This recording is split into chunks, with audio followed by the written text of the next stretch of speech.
अध्याय 5। खलनायक कभी नहीं जान सकता। हमने एक दूसरे की भावनाओं की पुष्टि की। निस्संदेह ये स्पष्ट था कि हमारे दिलों में भावना प्यार नहीं बल्कि नफरत थी, और यह ऐसी चीज नहीं थी जिसे कोई भी दो मंगेतर आमतौर पर साझा करेंगे। और अब हम एक दूसरे को तीव्रता से देख रहे थे। यह एक ऐसा लुक था जिसे देखकर कोई भी गलत समझ जाएगा। हालांकि इस मामले में घूरना कुछ अनोखा था, क्योंकि उन्होंने प्यार नहीं बल्कि अवमानना व्यक्त की थी। उसने मुझे घूर कर देखा, मैंने भी उसे घूर कर देखा। क्या ये चाय के कप के साथ उस चीज के बाद दोबारा मैच है? उसने मेरे सवाल का जवाब लगातार घूर कर दिया। बेशक यह मेरी नज़र भी थी जिसने फिर से उसकी नज़र का जवाब दिया। ये बहुत अजीब रिश्ता था। दोनों मंगेतरों ने चाय के कप से निकलने वाली ध्वनि पर प्रतिस्पर्धा की, और अब वे घूरने की प्रतियोगिता कर रहे थे।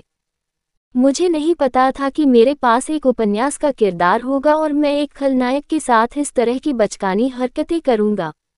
शायद युवा जोड़ों ने भी कभी एक दूसरे को इतने उत्साह से नहीं देखा था जितना हम अब देख रहे हैं। हम बिना कुछ बोले एक दूसरे को ऐसे ही देखते रहे। कुछ समय बीत गया। आखिरकार मेरी आंखें दुखने लगीं। मुझे यकीन है कि शैल के लिए भी ऐसा ही था। फिर भी शैल और मेरे लिए दुखती आंखों से कोई फर्क नहीं पड़ा, क्योंकि कुछ और भी महत्वपूर्ण था। महत्वपूर्ण बात जीतना था, और प्रतिफल प्रतिद्वंद्वी की नाराजगी थी। ये कितना प्यारा इनाम होगा। इसलिए मैं हार नहीं मान सका। आप हार क्यों नहीं मान लेते? मैं यही कहना चाहता हूँ, मैंने ये कहा, और खलनायक ने उत्तर दिया। लेकिन हम दोनों में से किसी ने भी हार नहीं मानी। समय फिर बीत गया। मैं जो चाय पी रहा था उसकी गर्मी खत्म हो गई और वह ठंडी हो गई। अब मैंने अपनी आंखों पर इतनी मेहनत की थी कि मेरी आंखों में आंसू आ गए थे। मैं सोच रहा था कि अगर दूसरा व्यक्ति छोड़ दे तो अच्छा होगा, लेकिन किसी के भी हार मानने का कोई रास्ता नहीं था। जैसे जैसे ठंडी चाय ठंडी होती जा रही थी, शैल की आंखों से आंसू बहने लगे। अजीब बात यह थी कि यह पहली बार था जब मैंने शैतान के आंसू देखे थे। बेशक भले ही आंसुओं का कारण कुछ अजीब था। एक महिला को रुलाने के लिए मैं कितना नीच आदमी हूँ। आपके भी आंसू बह रहे हैं? क्या ऐसा है? ये थोड़ा अजीब लग सकता है। दो 20 वर्षीय पुरुष और महिलाएं घूरने की प्रतियोगिता के दौरान रो रहे थे। मेरी आंखें अब आधी बंद थीं। निस्संदेह वह खलनायिका अभी भी अपनी आंखें चौड़ी करके मुझे घूर रही थी। जैसा कि अपेक्षित था, खलनायिकी वास्तव में जहरीली है। अपनी आंखें पूरी तरह से खोलें, या आप हार गए। खलनायिका ने मुझसे यही कहा। मैं मदद नहीं कर सका, लेकिन अपनी आंखें फिर से पूरी तरह से खोल दी। अब मेरी आंखें चुभने लगी थीं। हालांकि हम पहले से ही आंसू में थे। फिर सन्नाटा छा गया, क्योंकि मैं बात करने पर ध्यान केंद्रित नहीं कर पा रहा था। मैं बस ऐसे भविष्य की कल्पना करते हुए सहता रहा जहां मैं खलनायक को परेशान करूंगा। ठक ठक ठक। सन्नाटे का अंत किसी के दरवाजा खटखटाने की आवाज से हुआ। अंदर आओ, मैंने यही कहा था, क्योंकि खलनायिका अपना सारा ध्यान घूरने की प्रतियोगिता पर दे रही थी। फिर नौकरानियां अंदर आईं। यह अधिक मिठाई के लिए थी, जो सामान्य से कुछ भी अलग नहीं था। बस नौकरानियों के हाव भाव सामान्य से अलग थे, क्योंकि उन्होंने कुछ देखा। शैल के आंसू देखते ही दासियों का मौन कोलाहल प्रारंभ हो गया। आह, शैल ने कभी एक आंसू भी नहीं बहाया था। खलनायक के आंसू देखना कठिन और बहुत कीमती थे। बेशक ऐसा कोई तरीका नहीं था जिससे एक खलनायक आसानी से दूसरों को आंसू दिखा सके। निस्संदेह अब ये सस्ते आंसू बन गए थे जो केवल मूर्खतापूर्ण घूरने की प्रतियोगिता में ही देखे जा सकते थे। दासियां तेज कदमों से बाहर चली गईं। यह एक ऐसा नज़ारा था जिसने मुझे तुरंत मुस्कुराने पर मजबूर कर दिया।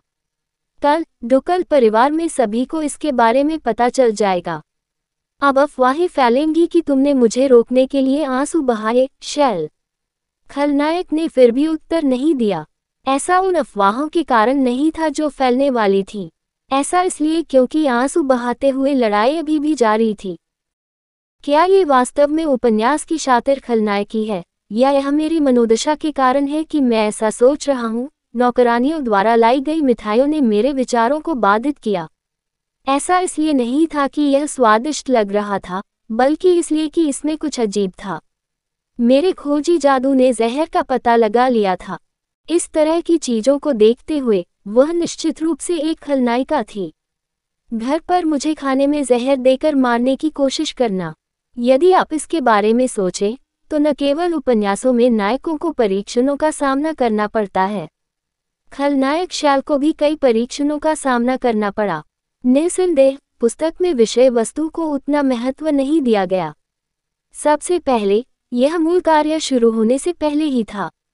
उपन्यास में खलनायकी के अतीत को ठीक से प्रस्तुत नहीं किया गया है। इसीलिए किताब में केवल खलनायिका जैसी चीजों का जिक्र किया गया। शैल को भी इसका सामना करना पड़ा, लेकिन एक शातिर खलनायिका की तरह अकेले ही निपट गई। मूल कृति में खलनायिका ने किसी न किसी तरह से इस जहर से बचा होगा। इस बात की अत्यधिक संभावना है कि उसने जिस विधि का उपयोग किया वह जहर का पता लगाने वाला जादू था, जैसा कि मैंने अभी किया था। लेकिन अब मैं क्या करूं? अगर मैंने इस मिठाई से छुटकारा नहीं पाया, तो शलकल मृत पाया जा सकता है। मूल कार्य के विपरीत मुझे हस्तक्षेप करना होगा। इसके अलावा चूंकि मैं खलनायिका का मंगेतर था, इसलिए उसकी मृत्यु का मुझ पर भी बहुत प्रभाव पड़ा। शायद उपन्यास की खलनायिका ने भी मेरी तरह जादू के माध्यम से इसे महसूस कर लिया था, लेकिन अभी नहीं। वह किसी जादू का प्रयोग करना नहीं जानती थी। मैंने खुद ड्यूक जेस्पेन को भी यह कहते हुए सुना था कि उन्हें कभी कोई जादू नहीं सिखाया गया था। तब ये स्पष्ट था कि मुझे क्या करना है। ये जहर को रोकने और अपराधी को खत्म करने के लिए था। मैं खलनायक के पुनर्वास के लिए कड़ी मेहनत कर रहा हूँ, तो मैं इसे जाने नहीं दे सकता।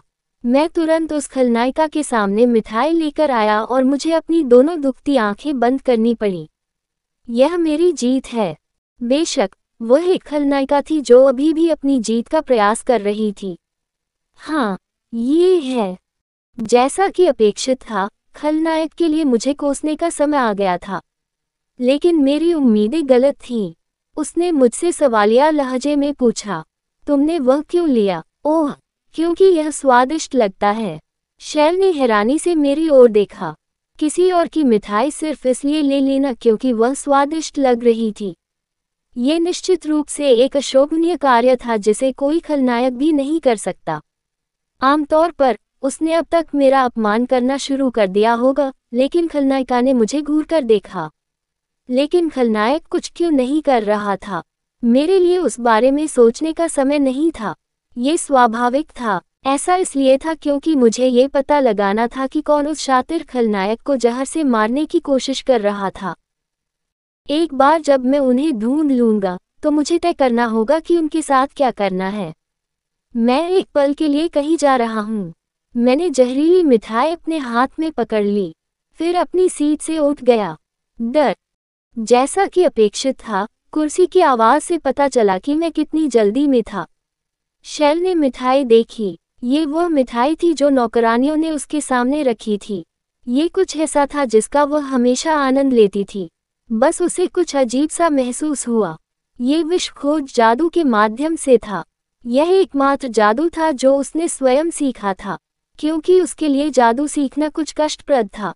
वह सोचती थी कि जीवित रहने के लिए जादू सीखना जरूरी नहीं है, लेकिन उसके पास जागने के अलावा कोई चारा नहीं था। इसकी वजह यह थी कि वह पहले भी कई बार जहरीला खाना खा चुकी थी। अपराधियों के अलावा डची में किसी को भी इसके बारे में पता नहीं था। ऐसा इसलिए था क्योंकि उसने अकेले ही इस पर काबू पा लिया था। शैल के लिए जहर भी वही था जिसने अपने घावों के बारे में नहीं बताया और उन्हें छुपाया। भयानक खलनायिका ने दूसरों को अपनी पीड़ा के बारे में नहीं बताया। पहले तो ये हल्का जहर था। निस्संदेह ये किसी व्यक्ति को मारने के लिए पर्याप्त जहर था, लेकिन उसने इस पर काबू पा लिया। जैसे जैसे वह अपना दर्द सहती गई, उसने चुपचाप सभी प्रकार की दवाएं ले लीं। वह अपने दर्द को प्रकट किए बिना छुपाने में सक्षम थी, इसका कारण शायद ये था कि वह एक खलनायिका थी जो उस जहर से भी अधिक जहरीली थी, और उसने अंततः अपराधी को पकड़ लिया। बेशक उसे यहाँ भी किसी से मदद नहीं मिली। एक खलनायक के लिए एक कमजोर नौकरानी को भगाना कोई कठिन बात नहीं थी। उसके बाद कई प्रयास हुए। बेशक खलनायकी उन जहरों से भी ज्यादा जहरीली थी। उसने सभी जहरों पर विजय पा ली। इतनी बार जहर खाने के बाद उसने जहर का पता लगाने का जादू खुद ही सीख लिया। एक तरह से यह स्वाभाविक था, क्योंकि उसकी रगों में भी अज़बेल परिवार का खून बह रहा था। इसलिए जब एरन ने अपनी मिठाई ली तो वह सचमुच आश्चर्यचकित रह गई। क्या तुम सचमुच इसे खाओगे? बिल्कुल नहीं। उसका मंगेतर भी जहर पकड़ने का जादू जानता था। यह कोई अप्रत्याशित बात नहीं थी कि तलवारबाजी में माहिर वह इस प्रकार का जादू करेगा। एकमात्र बात जो उसे आश्चर्यचकित करती थी वह ये थी कि एरन उसकी मदद क्यों कर रहा था। भले ही उन्होंने कहा कि वे एक दूसरे से नफरत करते थे और यहाँ तक कि उनके बीच एक अजीब प्रतियोगिता भी थी, लेकिन वह उनकी मदद कर रहे थे। इसलिए भले ही उसने उसे घूरने की प्रतियोगिता में हरा दिया, लेकिन उसे ऐसा महसूस नहीं हुआ कि वह जीत गई है। पिछली बार भी ऐसा ही था। चाय का प्याला टूटने पर भी यही हुआ। फिर भी जब वह उसके साथ अपनी अजीब प्रतियोगिता लड़ रही थी, एरन ने उसका हाथ ठीक कर दिया। क्या ये दया थी? ये कभी नहीं था। ऐसा इसलिए नहीं था क्योंकि वह उसे पसंद करता था, लेकिन वह इसका कारण समझ नहीं पाए। इसलिए यह अवश्यंभावी था कि खलनायिका गुप्त रूप से अपने मंगेतर का पीछा करेगी। ऐसा इसलिए था क्योंकि खलनायक को जानना था। कहानी खत्म। अलविदा।